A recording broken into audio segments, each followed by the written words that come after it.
Hey guys, welcome back. मैं फिर से हाजिर हूं आपके सामने नाउन के कुछ बेहतरीन कॉन्सेप्ट लेके। तो बिना किसी देरी के शुरुआत करते हैं आज की हमारी वीडियो की। Let's begin.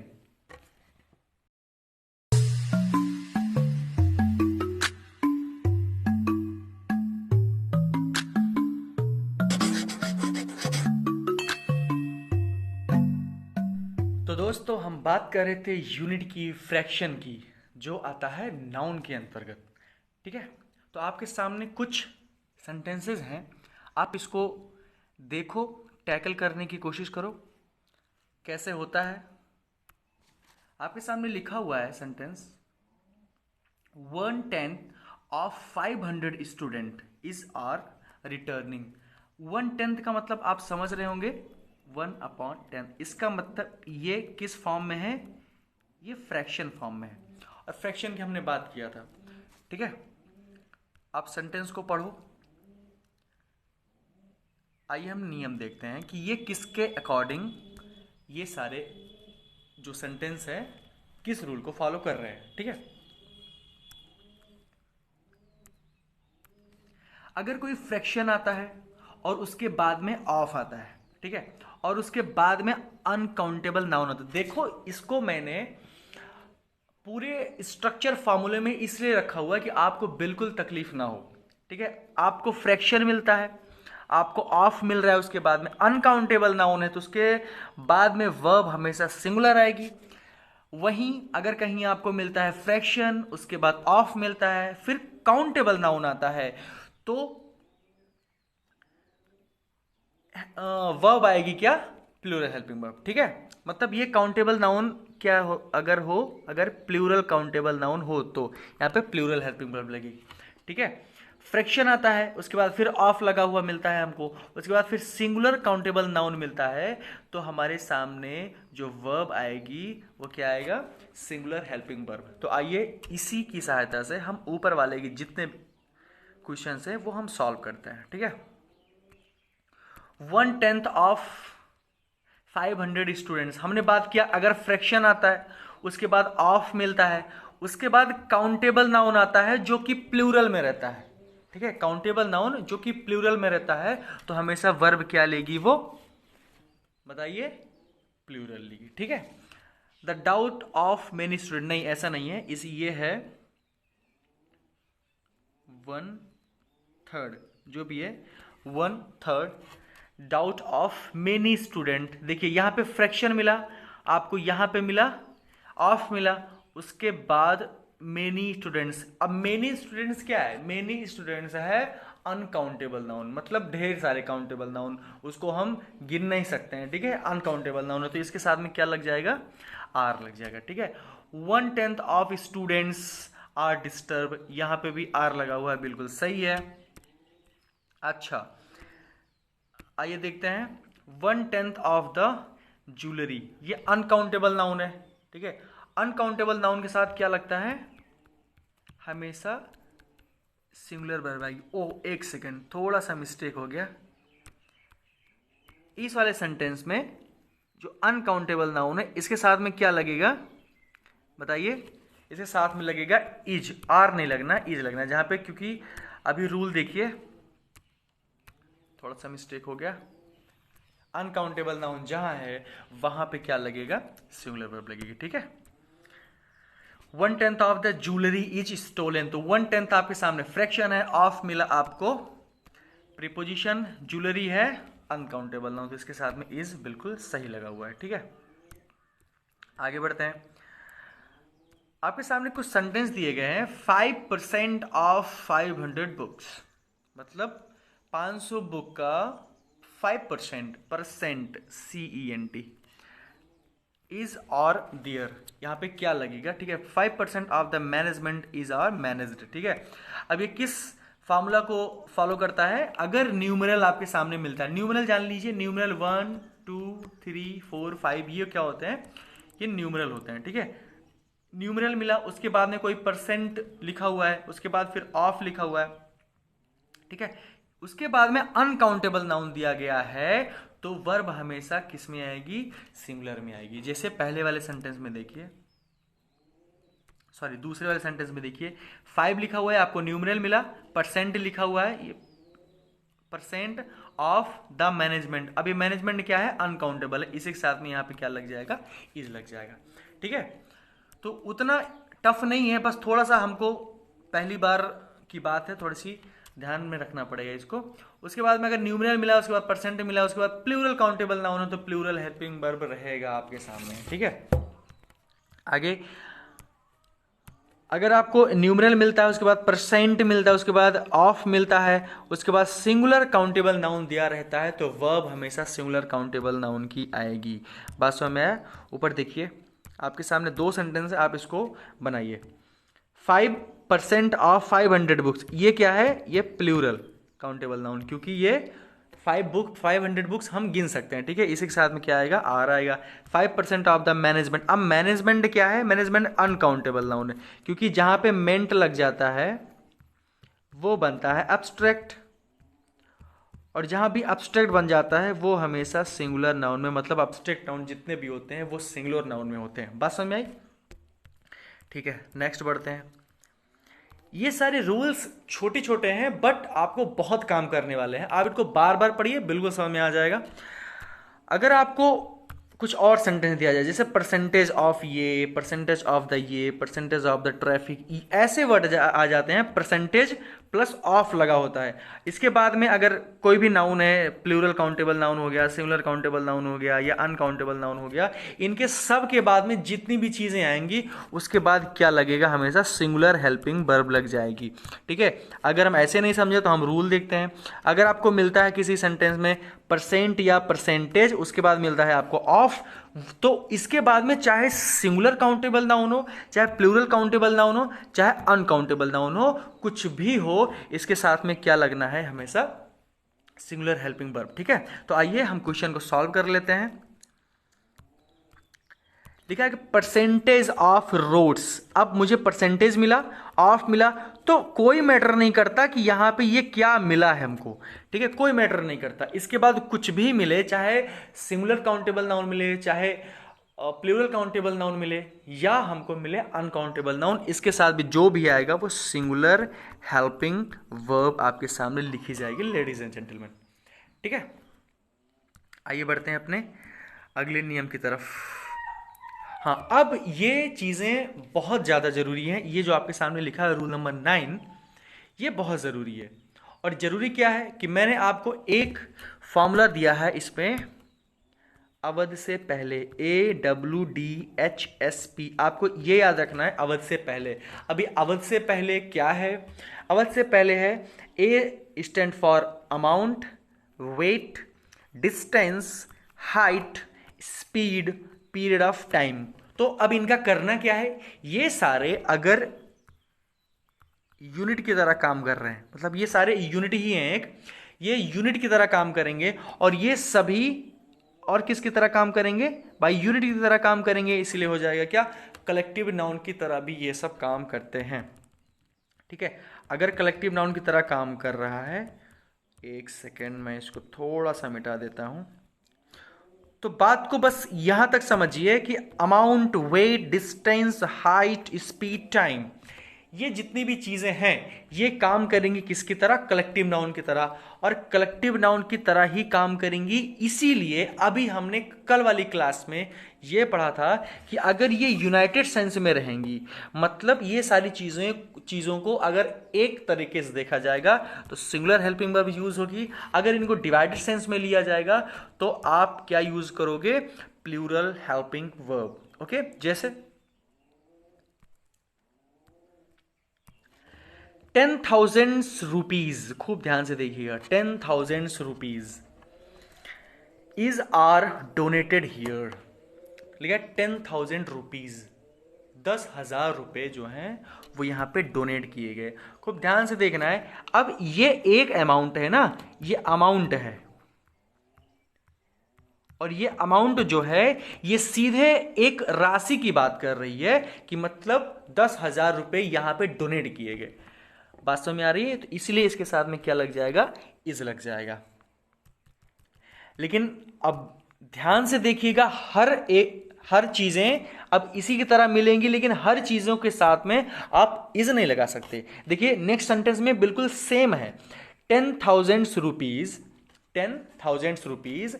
अब इसके साथ में आपको इज लगाना है कि आर लगाना है, distributive among them. 10,000 rupees is लगाना है कि आर लगाना है, डिस्ट्रीब्यूटेड।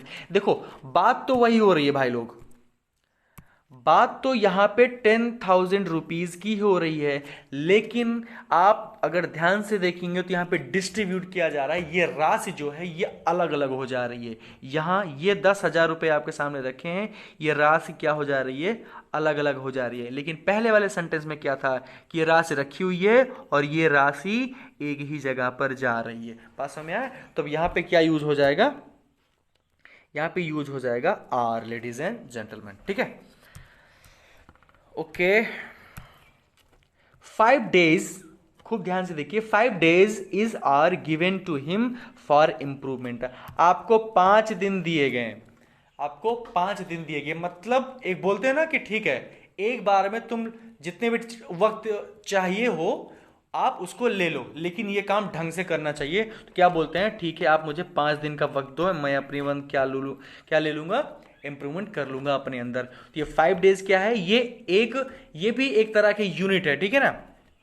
इसके साथ में क्या यूज हो जाएगा, इज यूज हो जाएगा। ठीक है, और ये जो आप पढ़ रहे हैं ये किस किस एग्जाम के लिए सफिशियंट होगा। सबसे पहले तो ये आपकी नॉलेज गेनिंग है। ठीक है, आप कई तरीके से नाउन पढ़े होंगे, लेकिन जो नाउन यहां पढ़ाया जा रहा है लिटरेचर स्प्लेनेड पे, बिल्कुल फुल डिटेल स्टडी में आप इसको पढ़ोगे, उसके बाद आप जब प्रैक्टिस सेट लगाओगे तो आप अपने आप को इंप्रूव फील करोगे। ठीक है, ये एग्जाम पीजीटी, टीजीटी, एसएससी कि जितने भी एग्जाम्स हैं उनके लिए सुटेबल है, बैंक, रेलवेज, ईटीसी, और जितने भी स्टेट एग्जामिनेशन है, अभी जूनियर का होने वाला है। तो ठीक है, आगे बढ़ते हैं। हाँ, ये क्या लिखा हुआ है, मैं आपके लिए हैंड रिटन नोट्स बनाता हूं, आपके लिए नोट्स बनाता हूं। तो अब इतना तो आप कर ही सकते हो कि सब्सक्राइब करो और अपने दोस्तों को इस चीज को बताओ कि यहाँ पे हैंड रिटन नोट्स भी मिलती है। आप इसी नोट्स को आप अपनी नोट्स बना सकते हो कुछ एडिशनल इंफॉर्मेशन के साथ। ठीक है, यहाँ पे लिखा है, मैं थोड़ा सा कलर चेंज करना चाहूंगा आज फिर से। ठीक है, आज ब्लू है, ठीक है ठीक है ठीक है, चलो आज मैं ब्लू लेता हूँ भाई। ठीक है, छोटी छोटी मगर मोटी बातें, इसका क्या मतलब है इसमें, सम अदर इंपॉर्टेंट रूल्स, इसका क्या मतलब है, क्योंकि जो अभी तक हम रूल पढ़ रहे थे वो सब एक सफिशियंट है आपके लिए, आपके एग्जामिनेशन के लिए, बट ये जो आप पढ़ने जा रहे हो ये थोड़ा सा आपको एडिशनल जानकारी देगी। और मैं आपको बता दूं कि ये अभी नाउन का सिर्फ नंबर चल रहा है, नंबर में इतने आपको ढेर सारे रूल पढ़ाए जा रहे हैं, बिल्कुल डिटेल स्टडी में। देखिए सक्सेस का कोई भी शॉर्टकट नहीं होता, आपको डिटेल जाना ही पड़ेगा। मैं आपको 5 मिनट 6 मिनट की वीडियो अगर मैं बना के भी दे देता हूं तो आपको बिल्कुल ऊपर से जाएगा, आपको कुछ समझ में नहीं आना है। ठीक है, तो वीडियो को आप देखते रहिए, थोड़ी सी लेंदी हो सकती है क्योंकि आज हम नंबर खत्म कर रहे हैं और कल हम स्टार्ट करेंगे केस। ठीक है, तो कुछ रूल हैं आपके सामने, आप देखिए और समझिए। सम इंपॉर्टेंट रूल्स, अब ये रूल्स कौन है, अगर आपको किसी भी वर्ड में किसी भी सेंटेंस में हाफ मिले, खूब ध्यान से देखिएगा, अब यहां पे थोड़ा सा समझने की बात है, हाफ मिले, उसके बाद ए और एन मिले, उसके बाद यूनिट ऑफ मेजरमेंट, ये यूनिट ऑफ, यार ये तो रेड ही अच्छा था,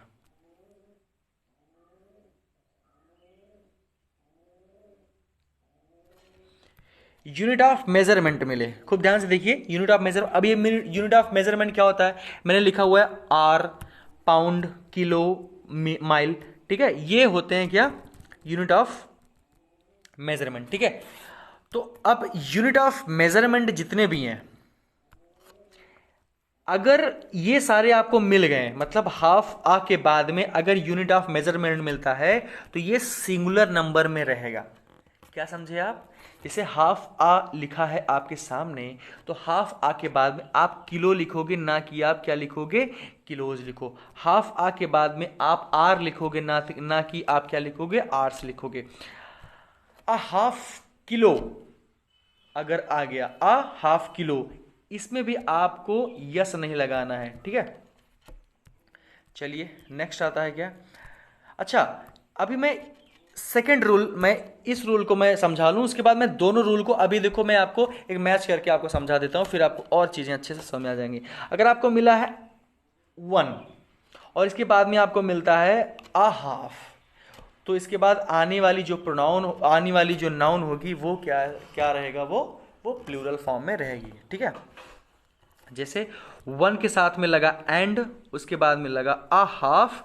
अब ये जो किलो है ये प्लूरल में रहेगा। ठीक है, प्लूरल फॉर्म में रहेगा। ठीक है, उसके बाद में फिर मुझे मिला 1 एंड a हाफ, उसके बाद ये जो माइल रहेगी ये क्या रहेगा, ये प्लूरल फॉर्म में रहेगा। अब मैं बताता हूं कि ये क्यों रहेगा। अच्छा, आपको इतना तो पता है ना, मैं यहीं पे बता देता हूं थोड़ा सा। आपको इतना तो पता है ना कि जहां एक रहता है वहां सिंगुलर होता है। ठीक है, इतना मालूम है। और जहां पे 2 रहता है वहां सिंगुलर होता है? नहीं, वहां पे सिंगुलर नहीं होता है। जहां पे 2 रहता है वहां पे प्लूरल रहता है। नहीं, ये भी जानकारी गलत है। एक से जैसे ही कुछ ज्यादा हुआ, एक से जैसे ही कुछ ज्यादा हुआ, वह तुरंत कहां चला गया, वह तुरंत प्लूरल हो गया। मेरी बात समझिए, जैसे ही एक से ज्यादा हुआ, वो चाहे 1.00000001 ही क्यों ना हो, वो प्लूरल फॉर्म में रहेगा। इसीलिए जब हम हाफ लगाते हैं, हाफ, हाफ मतलब एक नहीं है ये, एक या तो आधा। ध्यान से देखिए, एक भी सिंगुलर है, और जब एक से नीचे यूनिट जाएगी आधा है, तब ये भी सिंगुलर रहेगी। तो इसीलिए हम क्या यूज करते हैं, इसीलिए हम ऐसी जगहों पर हम क्या यूज कर रहे हैं, सिंगुलर यूज कर रहे हैं। लेकिन अभी कहानी में थोड़ा सा ट्विस्ट है। अभी देखिए यहां पे 1 प्लस, चाहे आधा ही जुड़ा, कुछ भी जुड़ा, 1 के बाद में चाहे 0.001 ही जुड़ा, कुछ भी जुड़ा ना, अगर कुछ भी जुड़ा तो ये प्लूरल नाउन हो जाता है। बात समझ में आई आपको? ठीक है, आगे बढ़ते हैं। अब आपको अगर न्यूमरल एडजेक्टिव मिल गए, अब न्यूमरल एडजेक्टिव मैं डिस्कस कर चुका हूं। न्यूमरल एडजेक्टिव वही होते हैं 1 2 3 4 5 डॉट डॉट इन्फिनिटिव तक। ठीक है, ये वही होते हैं। तो न्यूमरल एडजेक्टिव, इसके बाद में आपको मिलेगा क्या, प्लूरल नाउन होना चाहिए। उसके बाद एंड आ हाफ। ठीक है, ये स्ट्रक्चर याद कर लीजिए, स्ट्रक्चर याद कर लीजिए, बिल्कुल इसी स्ट्रक्चर में रहेगा। अगर ये इस स्ट्रक्चर में नहीं है तो आपका सेंटेंस है गलत। जैसे 2 किलो एंड अ हाफ, अब यहाँ पे 2 किलो एंड अ हाफ नहीं हो जाएगा। यहाँ पे 2 के बाद में आने वाला जो ये नाउन होगा, ये क्या हो जाएगा, 2 किलोज एंड हाफ। ठीक है, 5 आर नहीं होगा, यहाँ पे 5 आवर्स हो जाएगा। यहाँ पे 2.5 किलोज हो जाएगा। बात समझ में आई? हाँ, तो इतनी चीजें हैं, आपको समझना है। आप इसको बार बार देखो, आप समझ जाओगे। ठीक है, कॉर्डिनल एडजेक्टिव, ये क्या है, कॉर्डिनल एडजेक्टिव अगर आपको मिलता है, कॉर्डिनल मतलब वही एडजेक्टिव जो न्यूमरल एडजेक्टिव्स हैं, इसके बाद में जो भी चीजें आती हैं वो हमेशा प्लूरल में आती हैं, ये सबको पता है। जैसे कैसे, जैसे आप लिखते हो 5 बुक लिखते हो, 5 बुक लिखते हैं आप लोग ना, तो 5 बुक्स लिखते हैं। देखिए 5 ये क्या, ये न्यूमरल है, इसके बाद में जो भी चीजें आएंगी वो क्या रहेंगी, वो प्लूरल में रहेंगी। बात समझे, वो प्लूरल में रहेंगी। आई है 50 रुपीज, 50 के बाद में जो भी आएगा वो प्लूरल आएगा। मतलब ये क्या है, ये न्यूमरल एडजेक्टिव है, ये प्लूरल में है, तो इसके साथ, इसके बाद में भी रूपी नहीं आएगा, इसके साथ में क्या आएगा, रुपीज आएगा। बात समझ में? ठीक है, इट इज 3 फीट नहीं, अच्छा इट इज 3 फीट। अब ये कंफ्यूज आपको कर सकता है, ये 3 फीट नहीं होगा, ये 3 क्या हो जाएगा,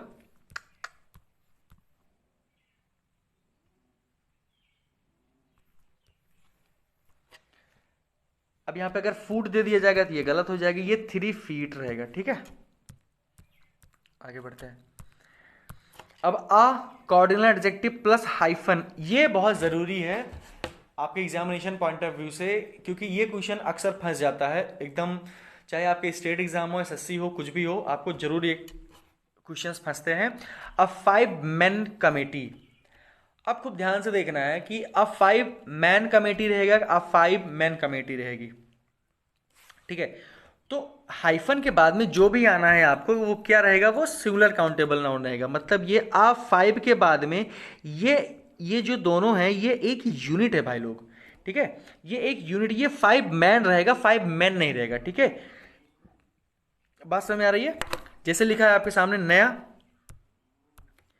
I have a 10 rupee note, ठीक है। अब I have a 10 rupee note, तो 10 रुपी रहेगा, ठीक है। यहां पे रुपीज नहीं रहेगा, ठीक है। तो आप इस सेंटेंस को देखिए, समझिए। और कुछ वर्ड हैं और आपके सामने, जैसे वन ऑफ है, ईच ऑफ है, आइदर ऑफ है, नाइदर ऑफ है, एनी वन ऑफ है, बोथ ऑफ है। ये सारे वर्ड जो आपके सामने लिखे हैं, few of, a few of, half of, lot of, ये सारे जितने भी वर्ड आपके सामने दिए जा रहे हैं, इसको धीरे धीरे पढ़िए, बार बार पढ़िए। और एक चीज याद रखिए कि इसके बाद में जो भी नाउन आएगा वो क्या रहेगा, वो हमेशा प्लूरल में रहेगा, ठीक है। जैसे जैसे मैंने लिखा हुआ है कि ऑलवेज टेक्स प्लूरल नाउन, ठीक है। One of the boys was innocent, one of the boys was innocent. तो इसमें देखिए, वन ऑफ द के बाद में हमेशा क्या आया, प्लूरल आया। आइदर ऑफ द के बाद में क्या आया, ये आया। फ्यू ऑफ देम के बाद में, फ्यू ऑफ के बाद में क्या आया, प्लूरल आया, ठीक है। तो ये जितने भी वर्ड हैं इनके सब के साथ में क्या यूज होता है, प्लूरल नाउन यूज होता है, ठीक है। अच्छा, अब कुछ चीजें आपके सामने दी जा रही हैं, जैसे दो सिंगुलर नाउन, खूब ध्यान से देखिएगा। दो सिंगुलर नाउन यदि एंड से जुड़े हुए हैं, जैसे दो सिंगुलर नाउन यदि एंड से जुड़े हुए हैं, जैसे यहां पे जुड़ा हुआ है मैनेजर और एडवाइजर, मैनेजर और एडवाइजर। अगर ये भी नाउन हुआ और ये भी नाउन हुआ, ये दोनों किससे जुड़े हुए हैं, एंड से जुड़े हुए हैं। लेकिन इसके पहले अगर दा आया है, सिर्फ पहले वाले के पहले, खूब ध्यान से देखिएगा, पहले वाले के पहले अगर दा आया है, इसका मतलब कि ये दोनों आदमी क्या हैं, सेम है। इसीलिए इसके साथ जो भी वर्ब आएगी वो क्या आएगी, वो सिंगुलर आएगी, ठीक है। द मैनेजर एंड एडवाइजर, इसका मतलब ये जो मैनेजर है और जो एडवाइजर है ये दोनों एक ही आदमी हैं, ठीक है। The secretary and manager has come. अब सेक्रेटरी और मैनेजर ये दोनों नाउन है और वो भी सिंगुलर नाउन है। और ये पहले वाले नाउन, नाउन वन के पहले द आया है, इसका मतलब ये दोनों आदमी जो है वो क्या है, वो एक हैं। और जब दोनों आदमी एक हैं, इसीलिए हेल्पिंग वर्ब क्या आएगी, वो हमेशा सिंगुलर आएगी, ठीक है। अच्छा, इसी से जुड़ी हुई एक चीज और, अगर मान लीजिए मैनेजर के बाद में और एडवाइजर के बाद में, एडवाइजर के पहले ये दोनों जगह पे द आता, द मैनेजर और द एडवाइजर, अगर ये दोनों ऐसे आते तब आप क्या यूज करते, हाँ हमें यूज करना था यहां पे आर, क्योंकि दोनों पैसिफिक हो गए, ये भी पैसिफिक और ये भी पैसिफिक, ठीक है। मतलब यहां पे एक आदमी ये हो गया, दूसरा आदमी ये हो गया, ठीक है। तो यहां पे दो लोग हो गए। वीडियो अगर आपको पसंद आई हो तो आप वीडियो को सब्सक्राइब करिए, सब्सक्राइब, शेयर और लाइक करिए। कल से हम स्टार्ट करेंगे नाउन का अगली कैटेगरी, नाउन केस, ठीक है।